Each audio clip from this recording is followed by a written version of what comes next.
Good evening, everybody. Welcome to the January meeting of ASSA Queensland. Most of you will know me anyway, but in case you don't, I'm Warwick Henry, the president of the club. And we have some guests I've mentioned. Air Commodore John Meyer, there, who will be doing a presentation for us in a few months' time. And Robert Collins, Lee Collins, beg your pardon. Just a bit of recent things in back in the 5th of December, we had a luncheon for quite a lot of our members. And this is the first one we've done a meeting like that. And it was at Lucky Star Tavern in Surrey Hills. And quite a few wives came along with the people for that too. For a regular last Friday meeting in February, we'll be holding an AGM. For our next ordinary meeting, we'll be holding our AGM on the 15th of February, 14th of February, big pardon, which is a Wednesday. There'll be a Zoom-only meeting for ASSA Queensland Inc. members only. The AGM is important to any incorporated body. However, ours are usually quite short and quick. And so to encourage a good Zoom attendance, we add some entertainment for members' chat night. We're in 5 members, will each give a short talk. We'll be having Peter E. Johnston on Townsville Region Aerial War Discussion Group, TRAWDG. Peter Dunn, we're talking about aircraft crash statistics in World War II. Trevor Potter, a visit to USS America. And Ian McDonald, a ATSB aircraft incident database. And Bob Livingston, we'll be talking about 22 Squadron RAF anecdotes. Future guest speakers, February 23rd, Darryl Holden will talk about the RAF's 617 Squadron, the Aussie and Dam Busters. So not about the famous raid he'll be talking, but Aussies in that squadron. One of whom, by the way, sent me on my first solo in Chipmunk in Bankstown. He was an ex-617 Squadron. On March the 22nd, our meeting here, Philip Castle will give a talk on the Stinson crash in 1937.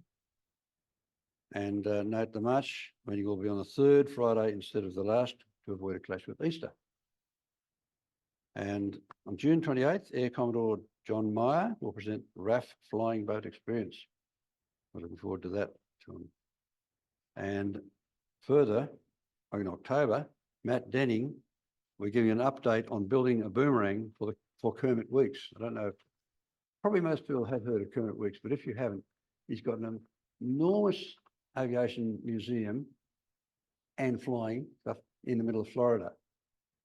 I've been there and it's stupendous. You must need unlimited money. The number of warbirds and everything, like you've got, go to a Coastland fly. Yeah, that's right. And he's got dozens, hundreds of Merlin engines and that sort of thing. Actually, I've heard that his money came from Bass Strait. Apparently his father did something to the finding of oil in Bass Strait. And instead of getting a certain amount of money for that, he was put on a percentage of what they made out of selling Bass Strait oil goes to Mr. Weeks Senior and now to Kermit Weeks. Where does it go? Yeah, right in the middle of Florida. And just an example, he's got a Sandringham flying boat there. There's a big lake alongside the aerodrome as well. I don't think it's flown for a long time though. But he's got Mustangs of all sorts of different marks. He's got Spitfires, he's got Stinsons, and there's just so many you can't have it very well. But if you look him up on an email, it's interesting to see Kermit Weeks. What was it better? On YouTube, he's got a channel. Yeah, you can and channel there. Okay, well, however, for this meeting, Denis Baker will tell us about the Barra Sonobuoy development at Commonwealth Aircraft Corporation. And Denis is an AHSA member who lives on the Gold Coast. He worked at CAC from 1972 to 1996 and worked on the Barra Sonobuoy program from 1975 to 1978, about which he'll tell us shortly. So I'll hand over the mic. We just stick it on your shirt about there. Thank Thank you. you. You're, Okay, good evening, ladies and gentlemen. I'm Denis Baker, and I've been a member of the AHSA for a very long time, and I've previously presented information about CAC and the company history. So I was very involved in that, but one of my other enjoyable pastimes was a test engineer at CAC, ground and flight testing, and detailed involvement in the development, the mechanical development of the Barra Sonobuoy. So I hope to convey a little bit of that to you tonight. What we have up here on our screen is troops loading the underneath of an aircraft with sonobuoys, and I must admit I'm not sure whether it's a Nimrod or an Australian P3. It is P3. And then the other picture down here is a schematic of what the sonobuoy, the Barra sonobuoy comprises. So there's an upper floating buoy connected by an a stretchable extension cable down to the lower 5-arm array with a drogue, and the drogue keeps the lower array stable, stops it moving up and down when the buoy is bouncing up and down in the waves. And the array is a 5-arm array, but we'll talk about that in a moment. Now let's go on a little bit. So this is how I'd like to break up our presentation. The concept of the Barra sonobuoy, the awarding of the contracts, establishing the team, building the facility, development, testing, final testing, and the completed Barra sonobuoy deployment, and then questions.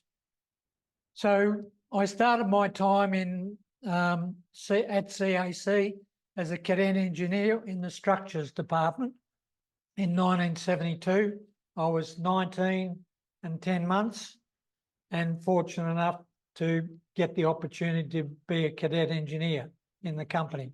And in those days, how they trained young cadets was they put them into engineering, and then you move through just about every department in CAC that has an association with engineering, from the foundry to the drawing office to photographic to plan room. So it was a wonderful time and experience. And then very quickly, I found I wanted to get into the testing area, and then opportunities evolved out of that. I took this statement, development of the Barra passive array sonobuoy was one of the most successful defence joint development projects in the country. And this comes from Peter Donovan's book on anticipating tomorrow's defence needs, which is a very good reference book if you're interested in defence development. So the concept of the Barra sonobuoy was really established back in the early 60s by two gentlemen from Weapons Research Establishment in South Australia, Alan Boutmont and Henry de Saint-Pacquiao, and that all began in 1964, and it was known as Project Nangana. And from that, the design concept was to deploy a sonobuoy from an aircraft to detect, locate and classify submarines and surface ships. The array was to be 5 arms with electronics, and approximately the completed package was to be approximately 900 millimetres tall. And I've tried to give this as an example of an approximate size. It's not the correct diameter. Basically, it was 914 millimetres length and 124 mil diameter, and not to exceed 17.5 kilos. And that was the basis that our design team at CAC then had to configure the buoy to fit in, pack up and fit inside that container. So contracts, people involved.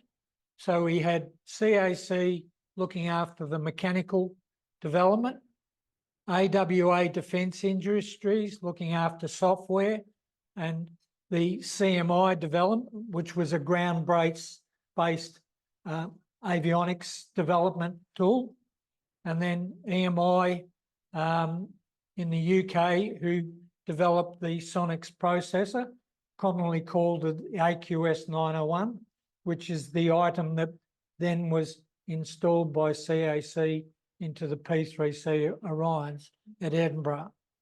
And all that group operated under an organisation called ESAMS.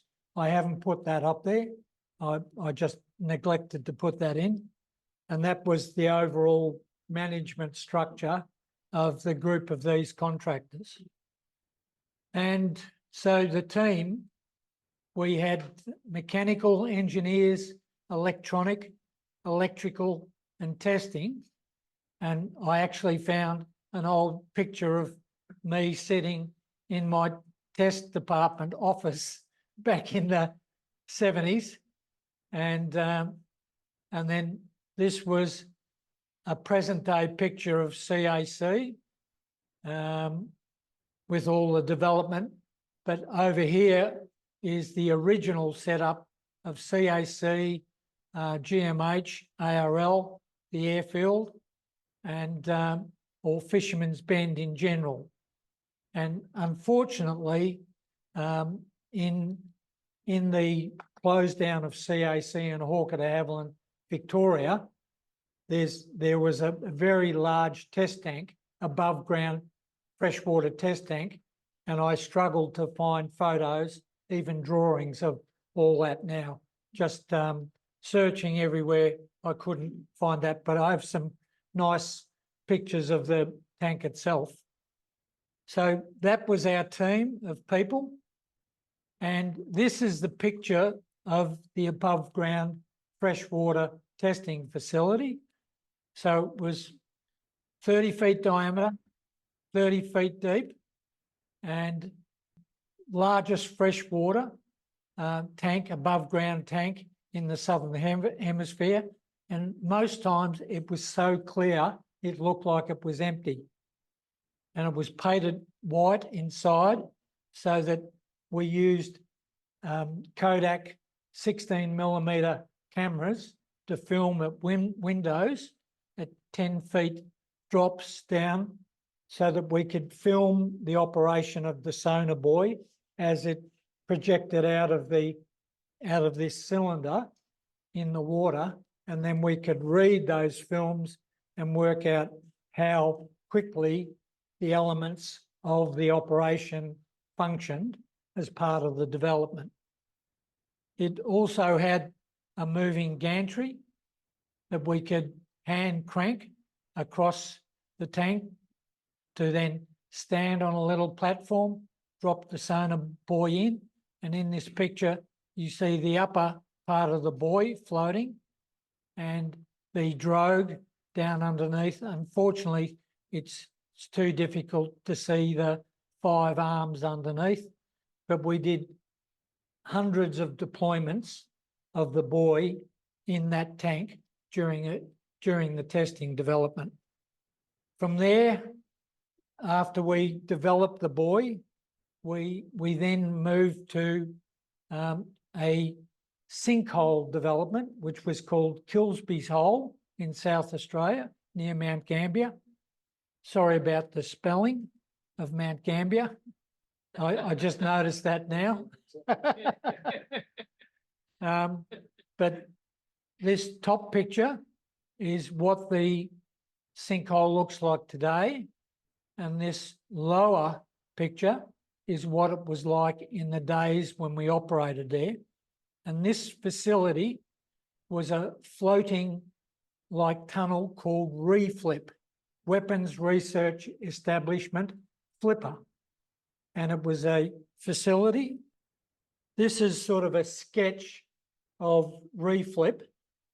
So it was 10 windows down a single tube, and then the floating workshop, not workshop, but sort of safety module up on top. And it went down 10 windows, so 120 feet into the sinkhole. And then at each of these windows, again, we had synchronized 16mm Kodak cameras filming. So as the buoy dropped into the water, we could then do a continuous assessment of its performance on that 16mm film. So the whole idea of doing the Sonobuoy testing in the sinkhole was to study the operation of the buoy hitting the water at high speed. And to do that, we had to, in that sinkhole, we had fabricated a very large pneumatic cannon that fired the Sonobuoy down into the, and I'll just go forward to that. So that's the sinkhole in the days of testing days. And so on the right here, we've got this crosshead that came together and grabbed the Sonobuoy and held the parachute up above. And then we could draw it right up to the top of the sinkhole, angle the buoy at a particular angle to represent hitting water at unusual aspects, and then fire it down into the water to see what would happen. So it was quite an intricate setup, and that pneumatic facility ran off a big crosshead facility across the top that always reminded me of the guns of Navarone. You know, it was a very large facility, and all that has been ripped out and gone now. The Sonobuoy, basically it was a two-part Sonobuoy, the surface floating, and it contained the electronics aspect up in the top here with an antenna that came out once it hit the water and returned back to the surface.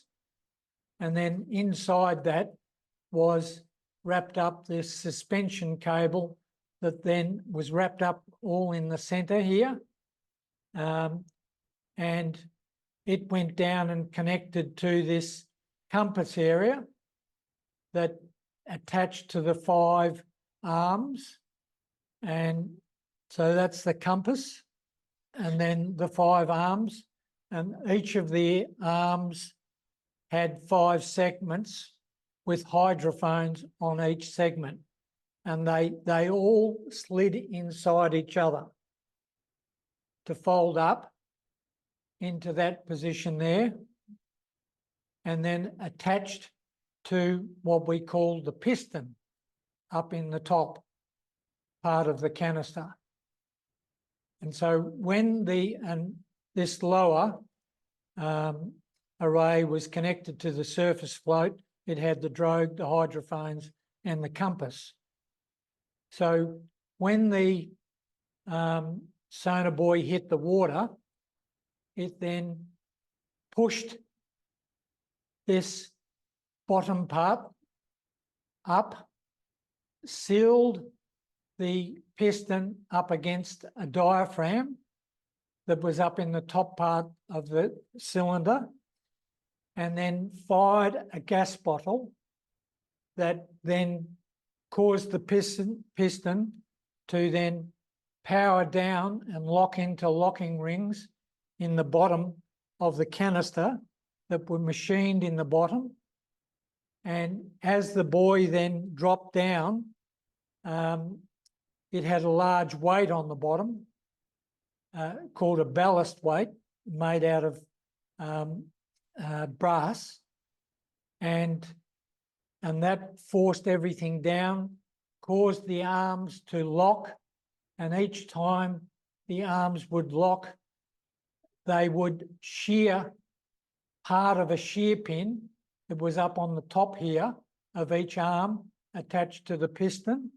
And eventually on the fifth arm locking in position, it would break that shear pin, which ensured that the arms had all locked in sequence and the hydrophones were orientated correctly.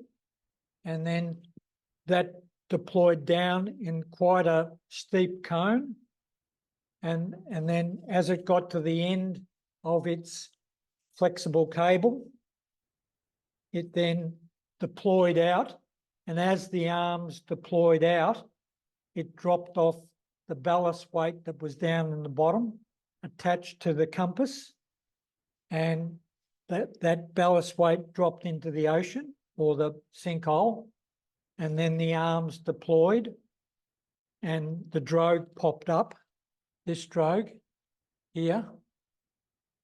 And that drogue basically stopped the lower array from drifting up and down, and therefore minimising hydrostatic noise across the hydrophones, and also stopped drifting in currents. So that was the setup. And our task was to get all that inside a cylinder that was about that size. And when this is deployed out, it's the diameter is, I think, 27 feet. So it's quite a big array. And the two gentlemen at Weapons Research Establishment who designed this came to the conclusion that 5 arms was better than 4, 3, 2, because 5 arms would always put one arm facing in the direction of the current. And from those 5 arms, you can then get directionality of signal. And the other things that were fascinating in the design, we had an option of putting 2 different depths of the lower array, so we could select it as shallow or deep, because chasing submarines, and these gentlemen would know, you have water temperature layers, and submarines hide between layers. So it was important, once we found what we believed to be a submarine, we then need to be able to drop the array into an area that could pick up a signal and therefore help us track down the sub. And so once we determined the different depths of the water clines in the area that we're chasing the sub, we then select deep or shallow, and that would then spool out more of this flexible cable between the upper float of the buoy and the lower area. And then we could also select a little corrosive plug in the side of the Sonobuoy to set a life in the seawater, and that would eat away, and we might want it to be there for an hour or several hours. So we could select that to then sink. So it would fill the upper float buoy and then sink into the ocean and to be finished with. So all this development had to encompass all those sort of things. In that lower ballast plate that was underneath the compass, we had to absorb the G-forces that came up due to impact in the water. So one of our engineers came up with little aluminium columns that we machined up. This is a larger one. That's probably a representative size. And they were fitted in the base plate, and we did hundreds of thousands of load tests to work out what type of aluminium column we could shape to absorb all the energy so that the compass and the other components up in the buoy wouldn't be damaged due to the initial impact into the water. So, and I spent months and months helping out on that sort of thing. We then had to look at types of parachutes for the Sonobuoy, and we looked at stability and speed and all those sort of things. And this is a photo I found recently in my collection, and it was approximately 1969, long before that part of the bridge fell down. That section there was the section that fell down. But this is a shot of several of our engineers doing parachute drops off the bridge to look at types of parachutes. And then from that, they went to wind tunnel work at ARL to define the type of parachute. And this is it calls TE, I think it's 247, and that was the test engineering drawing that specified parachute trials at that time. So it was very involved. Then back to the main tank. This was our 2IC senior engineer, Leon McCoubrey, who unfortunately has passed away last year, doing some trials on a particular drogue in the tank facility. So, and you can see how clear the water was. Absolutely brilliant facility. We then went on to working out how to put all this together. So here you can see the arms. So this is an early hinge mechanism, and this is an early piston design. And the arms, they're working out how to attach to the piston. It's upside down.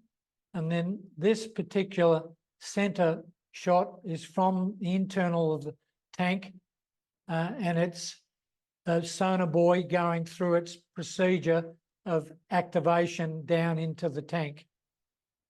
And then this particular photo over here was testing at AWA Defence Industries on hydrophones, doing leak tests and final quality control testing in Sydney.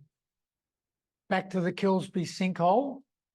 And what we used to do was travel from Fisherman's Bend to Mount Gambier in an old 1-ton Holden Avis renter van that had a big van on the back with a workshop in it. And we based ourselves at the Army Reserve Barracks in Mount Gambier and set up our workshop there, and then built buoys, and then went out to the site and then tested them. And in those days, particularly in the early 70s, we had armed guards with us all the way driving over from Melbourne to Mount Gambier. And then while we're in the hole, we knew the sequence of Russian satellites. We'd have to cover everything up. So it was in those Cold War era days that was fascinating. So different shots of people down in the sinkhole. So this is one of our operators down in that reflip equipment. he's getting himself ready to go down and check cameras. And this was the sort of Rolex camera that we used in the windows down into that reflip. And one of our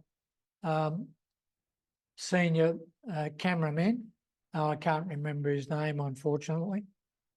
Then final testing. So after we were satisfied that the mechanical aspects of the buoy were operational, we then went to Jervis Bay and operated out of, well, I used to fly out of Richmond, RAF Richmond, in early P3Bs and do tests off Jervis Bay. We had a naval vessel out there with divers on board, and we drop test Sonobuoys beside the ship, and then they deploy, and then the naval divers would then retrieve them back onto the ship, and then we could do checking of arm locking and orientation and all those sort of things. This is a picture here of what we call the AQS 901 Sonics processors. I think it's a picture of the CMI, the ground-based training facility. And then over here we have a cutaway of what the buoy looked like. And I actually tried to find that within British aerospace, but had no luck. And I even tried to find out if any of the squadrons had SSQ 801 left, and no. So that's the basis of the system. Let me just pull up some pictures that I've got here. So this is another picture of the tank, and what the tank was also used for was diving instruction for military divers, civilian divers, as well as our Barra testing. So that's a picture if you're interested. And then this is a picture of the AQS 901 operating stations in a P3C that after finishing Barra, I then went on to do the integration and ground and flight testing of for quite a few years. So this is one seat for the air electronics officer, and there were two of those and a third officer in between who was like a manager for the two of them, and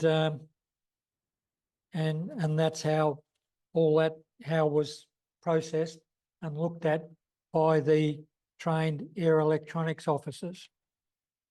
Then deployment. So the first Sonobuoy was presented to the United Kingdom High Commissioner for Australia on the 25th of February 1980. And at the end of all the testing, I was then tasked to go to AWA Defence Industries in Sydney and train all their people on how to put Sonobuoys together. So I was very fortunate going through the mechanical development of the buoy, then into production, and then into integration into the aircraft. So, and by 1985, they believed as many as 20,000 Sonobuoys had been made. And all of those were made in Australia. So highly successful program. And that was just a press release that I'd found from that era, June the 8th, 1979. And just some other pictures that I happened to pull up. This one was, I don't think that's a buoy, gentlemen, observation. That's a clamps, below. Yep. You're probably just next to, on this side, left a bit. You can see that square thing on the side of the fuselage, and So that grey square thing just right over where your cursor is, that's actually a Sonobuoy ejector tube. Yep. And they shot them out the side. Side, yep, But the Yanks didn't use it. No. yeah. And so a couple of pictures, the Barra had a hex-shaped parachute, and when the buoy hit the water and pushed up inside, it actually released the parachute, and that just washed away. The shot over here is loading buoys underneath the aircraft, and this one was just one of the array configurations that WRE looked at during the development of the buoy itself. And I believe this is at Nowra, the range control facility at Nowra, and which was still is a great facility. So that's about a summary of my time in development of the Barra Sonobuoy. So does anybody have any questions? Yep. Who initiated the building of these things in Australia? Well, it came out of Weapons WRE, and then they were allocated. They wanted to have it built in Australia, and then they let out contracts, and we all tendered for different contracts, and CAC tendered for the mechanical development, and EMI and AWA through eSIMS looked at doing the electronics, Sonobuoy, the hydrophones and those sort of things. But it was a government initiated project. Yeah, just on that, leading up to the development of the buoy and the AQS 901 processor, it was a cooperative arrangement between the Australian government and the Brit government. We decided to get the P3C at about the same time as the Brits were updating their Nimrods to the Mark II Nimrod, and the Mark II Nimrod was going to be fitted with the AQS 901 processor.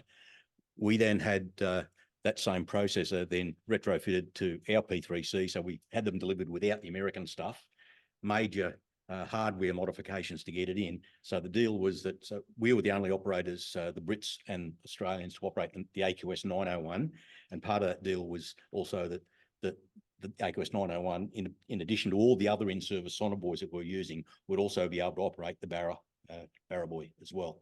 So it was always a cooperative partnership between the Brits and Australia in the development of the processor and the buoy itself. Yeah. And were the Aussie ones better than the American ones? Definitely. Well, different purposes. Yeah. The Barra, when you're chasing a submarine, has one really big advantage over the American equivalent, the DIFAR buoy. The DIFAR buoy will only give you discrete frequencies coming out of that submarine, which a Barra buoy will do, but a Barra buoy will also sum the noise and give you, as the mission commander, as a TACO, a line on my Sonobuoy symbol on my screen. It'll give me a bearing line to the submarine. Whereas DIFAR initially wouldn't do that, it would only give you discrete lines. A Barra buoy will tell you by definition what sort of submarine it is, and then say it's somewhere down there. So you then drop two Barra buoys in, and in theory, where the two lines cross, that's where the bad guy is. And my crew and I were tracking a Soviet ballistic missile carrying submarine somewhere, and we were high. There was an American S3 Viking low, and we were monitoring his buoys, American buoys. He went too low, the submarine heard him and started to run. The water was such that the DIFAR buoy wasn't picking up any of the discrete lines. We came over the top, dropped in a pair of Barra buoys, and because all he was doing was putting noise into the water, the two Barra buoys went, there's a line there and there's a line there, that's where he is. And we tracked him while the Americans couldn't. So the Barra buoy was really, really good. Mind you, at the price of a HR Holden every time we threw one out the back of the aircraft. And that was the thing. Early on, we were briefed to be very sparing of the buoys, the early ones, and I'm talking about sort of 1980, 81. The prices we were quoted initially were like $20,000, $25,000, that sort of thing. Whereas an equivalent DIFAR buoy would be a couple hundred. American Diafar, yeah. So we're dealing with very expensive pieces of They were equipment. very, very good. So you'd carry them externally, like Dennis showed up there. You also carried 36 internally. You could up to. Yeah, you could carry up to 36 internally.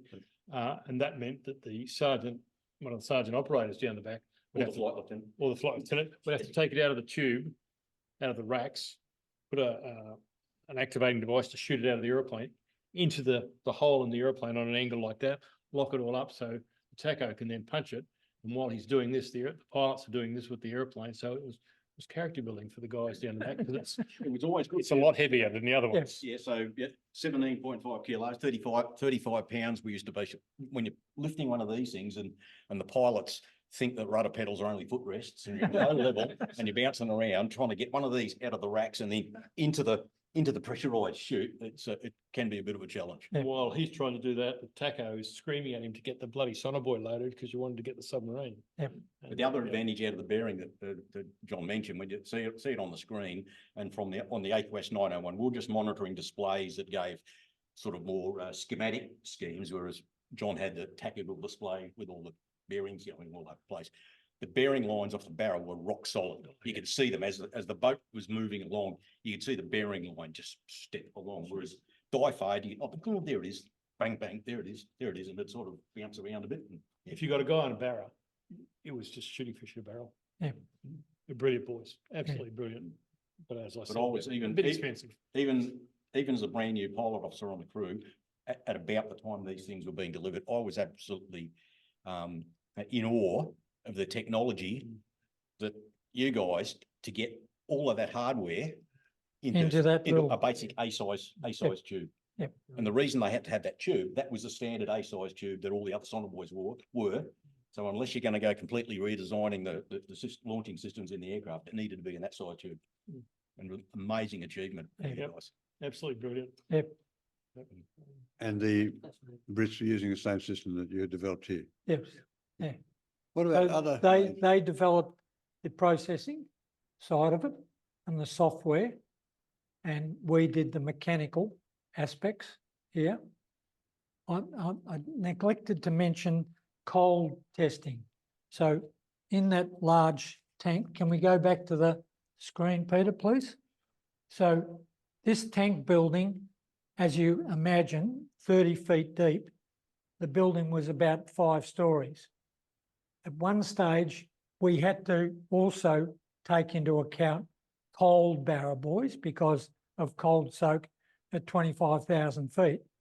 So we built a 40-foot deep cold tank in 1/4 of that building, and we had to bore down through the concrete floor and down into the subsoil at Fisherman's Bend. And down there, the subsurface area is only 5 or 6 feet below the ground level, and then build this tank into it. And that ran at 4 degrees C. And then we cold soaked the Barra buoys down to different temperatures to represent being cold soaked in an aircraft. Where the buoys were attached to the piston, we tied up the 5 arms. So once they broke loose from the piston, sheared the little shear pins and locked all the arms, they wouldn't deploy out more than a cone of 3 to 4 feet.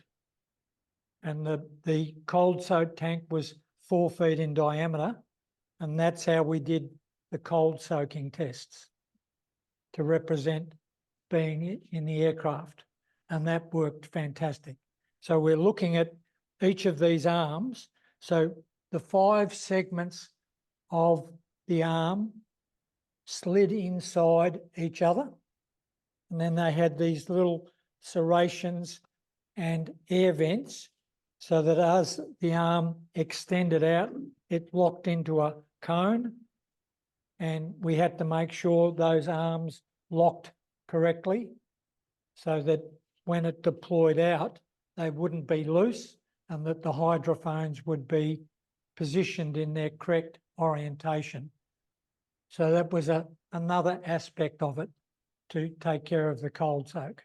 You may have actually answered the question just then, but so this is a technically engineering wise, that's an amazing package. well, There's no other word for it, just Yeah. stunning. Yeah. But what was the most difficult engineering problem in the whole thing? Probably these little columns was determining the type of aluminium and the shape of them to absorb the energy of the impact. So they're crush absorption. Yes.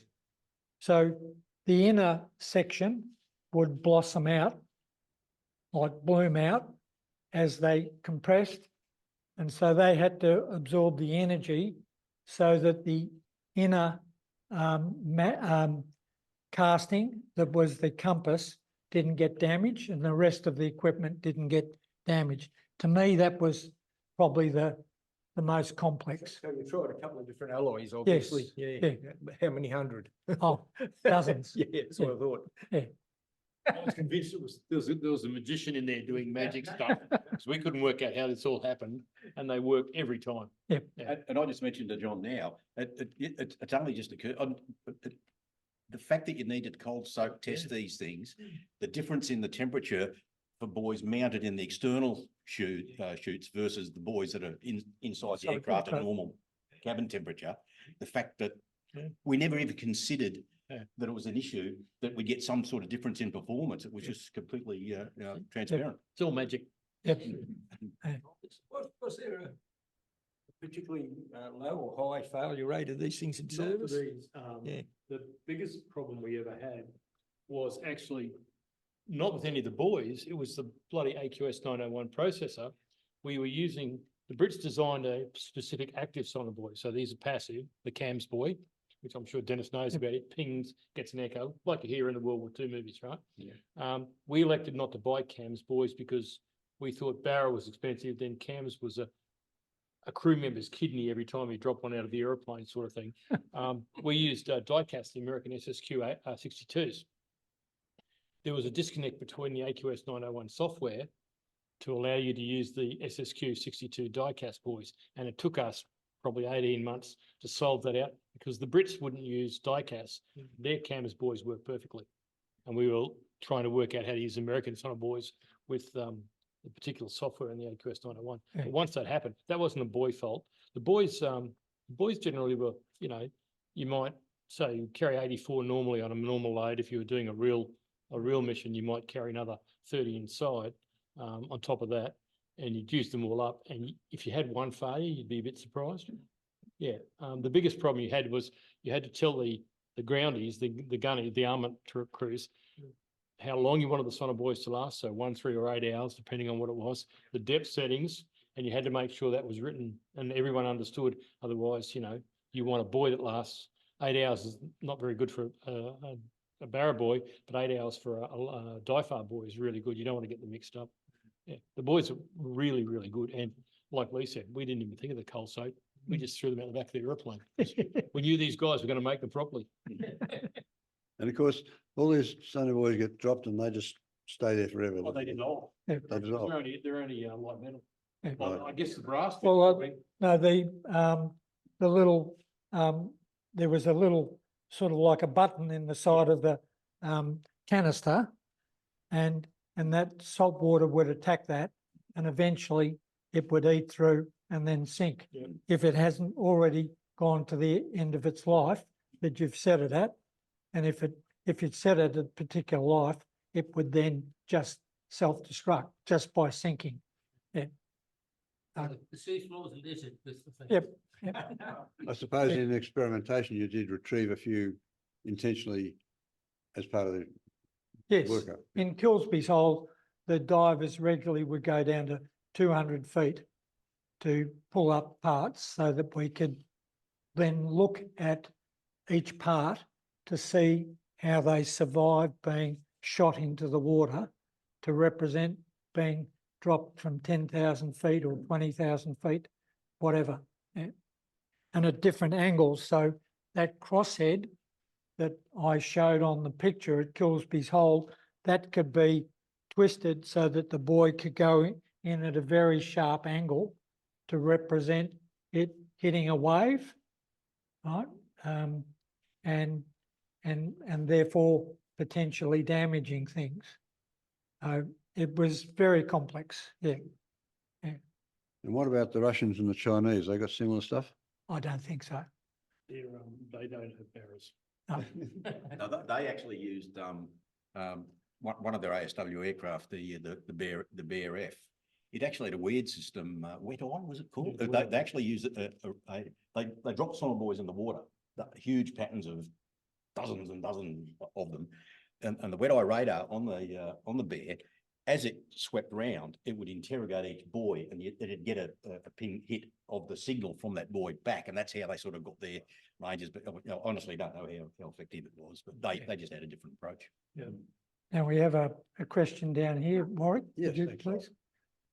Yeah, pretty naive question, but this was in the days of things like the Commodore 64 and D-cell batteries and acoustic coupler modems and all those sorts of things. How much processing was actually done on the buoy, and how was the data transmitted to wherever it was received? Okay, there was no processing on the buoy. It was just a signal sent up to the aircraft, and then the processor in the aircraft processed the signal. So, yeah, and the electronics in the top section that had the antenna in it was only about that deep, 2.5 inches, 3 inches deep, and 124 millimeter diameter, and that had some electronics in it, but very little, no processing. It was very, early days. So what was the power supply in there then? Yeah, there was a battery, A battery? a seawater battery that also had a set life. Wow. Yeah. The battery activated when it got to salt water. Yep. And there's no navigation. No. So with the antenna would come up, and you'd get the RF signal was transmitting the data out of the Barra buoy to the aircraft, for Lee and his team down the back to do whatever they did down there. And then the TACO would then have to get the airplane to fly over the top of the Sonobuoy, because the inertial navigation system in the aircraft would drift at such a rate, because we're doing this sort of nonsense, that you had to then come back every couple of minutes and on top of the Sonobuoy, the best Sonobuoy, and do relative nav off that Sonobuoy, so you could know where the Sonobuoy was, therefore you could know where the submarine was. But the kids nowadays have GPS in the bottom of their Sonobuoys, and it's all a bit easy. Was there ever any security risk with like a fishing vessel or something picking up a buoy? I mean, Oh, possibly, but I only remember cases when I flew out of Edinburgh and down to Kangaroo Island and dropping buoys to do production testing on aircraft and listening. And I can remember listening to people walking around on a trawler that was just near the buoy, but no, not that I know. Nobody picked them up, unless the gentleman know anything about. We were briefed early on, apart from the cost and new technology, we were briefed not to drop them in vicinity of surface units, maybe surface units, whoever. But you wouldn't use it for that purpose anyway. If you're just dropping a sonobuoy just to collect the acoustic signal for acoustics intelligence purpose, analysing just what it sounds like, you wouldn't chuck one of those in the water. You put a $40 LOFAR buoy in instead next to it. So we're basically told not to put them anywhere near surfaced vessels, but you wouldn't. Online, any questions? Yes. Joe Vella? Yes, Joe. Oh, g'day, Dennis. How are you? Very lovely presentation. I record that in the RAF in 1995 had 13,000 sonobuoys, and the unit price was $3,800 each. In 1995, was it? Yes, yes. Right. How many thousand was How much was it again? $3,800 per Right. unit. The prices would have varied depending on the sort of buoy. Yeah. Yeah, from hundreds to thousands. Yeah. Thank you for that. Yeah. Any other questions from Zoom? What role did the compass play in the whole business? There was a compass, I understand, in the base of the instrument. What Yes. role did it play? Well, that gave you directional signal to the submarine, to the sound source, because it was set up relative to the angle of the arms. So then the arms, one arm was always at 0 degrees. And then from that, you could then work out the directional where the sound was coming from. So that was very important in the design of the buoy. Is that clear? Oh, I guess so. I guess the compass had some digital way of recording what its reading was. Yes. Yeah, and send that signal in the combined signal to the aircraft that then gave them a direction. Okay, thank you. Okay. Any other questions? Another question. Oh, any more in Zoom land? Could I just add something on the directionality? The compass in the buoy gave just the hardware a reference of where it was in space, Yep. essentially. It didn't know where the sound was coming from per se. Because you've got those 5 hydrophones on each arm, you had an array of 25 hydrophones over a large area.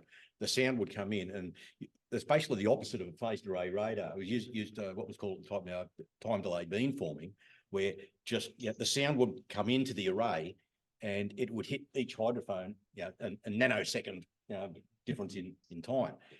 That raw signal of when the hydrophones were being hit, plus the information on which way the antenna, the buoy array was pointed, that signal, that was then mushed around in the AQS 901, which gave a bearing of that sound, just on the very fact that it hit this hydrophone first and this hydrophone last and this one in between. And that's what its direction. And that, of course, is the name of the game. You're out there really just trying to, from that point, there's a submarine in that direction. Exactly. Yeah. So you had 2 bearing lines, you had a position. And that's another good point. The hydrophones were mounted on each arm, each segment, and coiled up in the hydrophone was a fine wire that uncoiled as each segment of the arm unfolded to give the signal the ability to run down each arm into the compass area. So we had to then deal with how we protected that during impact and extension and those sort of things. So it was quite a fascinating project.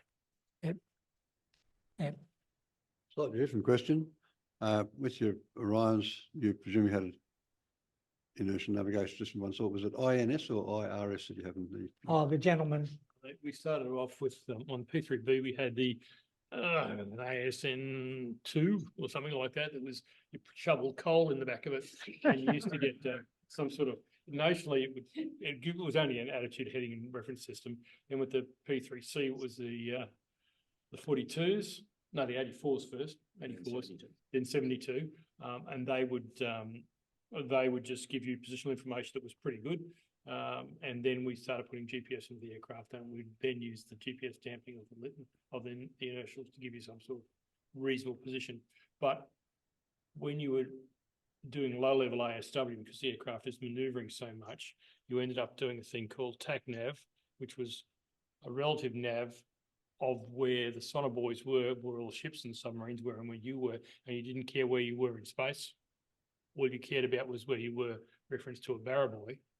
And then when you came out of that, you go back to GeoNav, which was the real world, and you didn't care how much the inertials had run away, but it wasn't too far. Processing, Yeah. You would then come back on and then try to work out where you were in real space to get home. The Americans lost a P3 off Hawaii because when they came out of TACNAV into GeoNav, whatever happened, they got it all wrong and they flew into a hill. And it does happen. But yeah, we started off with really old inertials that were just awful. And then we gradually got better in the 72s, were really good. The Lytton 72s, yeah. And then in the B model, I remember installing Omega in the B models, Yeah. and, which was the early GPS, oh, very early. BLF. Yeah. BLF. It's late World War II. Yep.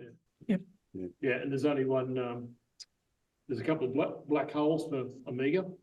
And of course, the black hole for our Amigas was where the submarines used to go off the Nicobar. Yeah, can't beat some of those. Yeah. Just- No, that's great the insight, Russian gentlemen. Submarines would what? Or they, Go and die. yeah, during the Cold War, they would come out of Vladivostok in Russia, Soviet Union, come around, and then near Nicobars, they would come through the Malacca Straits on the surface because it was too shallow. They would get into the deep water and go deep, you know, and that was where it was really hard. And that was, of course, for the P3Bs, that's where the Amiga had a big black spot. Made it hard to, relative nav was fine, TAC nav was fine, but real nav, yeah, we're over there somewhere. Well, no more questions from here. Any more questions from out in Zoom land? Good evening, it's Matt Cottrell. Go ahead. Yeah, I used to be a flight commander at 38 Squadron, and we did some airdropping of the Barras in Jarvis Bay. It was an interesting time. We had no problems launching them from the aircraft, we just threw them out the back. But there were a number of times when they called the testing off because the boys didn't deploy properly. Have you got any idea of what the failure rate was at that time? What year was that? Or 79, 80? 79, 80? Oh, no, they were, you know, production by that stage, well and truly, and very good operational capability. So I'm surprised that you had failures. Maybe those failures were the fact that you're throwing them out at the back of the aircraft. Well, it was a test program. Right. I can't recall how many we dropped out the back. We did a number of sorties, and we dropped them beside the recovery boats in the bay itself, Jarvis Bay. Right. What sort of aircraft are you dropping these from? Caribou.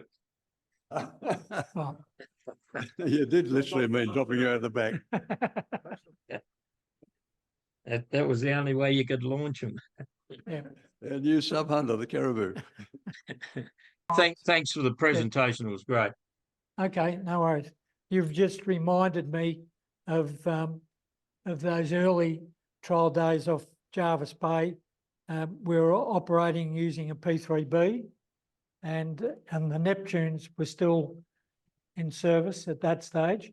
And I can remember being just shocked as the B crew stood out on the tarmac or on the taxiway where we were parked and waited for the Neptune to run up and take off and clap as the Neptune made it to the end of the runway. Yeah, it was pretty good. Yeah. So I've had a fortunate time in my life working with great things right through the program, right through to flight testing and everything on the P3C. And in actual fact, I printed up Joe Vella, who was talking just the other day. He and I do a lot of research together, and Joe had printed up my flight hours, and I have, can you read that? It's faint photocopy, by the way. It looks like 190.7. Yeah, flight hours on P3Cs. Yeah, during the integration of the P3C. And then, you know, many hours, I think 20 hours on B models as well during the Omega setup process. Anyway, enough of all that. I think one That's last another question time. from me. Yes, what? When you were working on this, was this all top secret? Yes. And for how long was it top Oh, secret? for years, yeah. Yeah. In the early days at CAC, many of you who are interested in CAC would have seen the drawing office pictures of all the draftsmen, hundreds of draftsmen, and down one end of the drafting office was a small office of about 10 people, and it had a security guard outside it, and that was the initial team that started on the mechanical aspects of the Barra Sonobuoy. And if to get permission to go in there, you felt like you were God. And was it, one particular person got the right idea, or was it a clique of several people? Well, What's it was really the two gentlemen at WRE that came up with the concept of the array. And then it was a whole lot of engineers putting the mechanical design together, right, to make it work. People like Peter Howell, Lee Fitzner, they were two design mechanical engineers who were heavily involved in this. Who else was there? Yeah. Oh, quite a number of people that went through all that mechanical aspect. Yeah. Machinists and everything. And then the old flight hangar down at CAC, which was called the Butler Hangar, at the northern end of the facility. That was a secure area where we built the buoys, did all the machining and physical testing, and then we'd carry them in special little suitcases across to the tank building and then test them, or drive them to Mount Gambier, or put them on planes to Sydney to pick up an aircraft at Richmond, RAF Richmond, or travel down to Nowra with them in the back of the car and a security guard on board with us. Okay, well, thank you very much. And My that was pleasure. Terrific for us all. Thank you.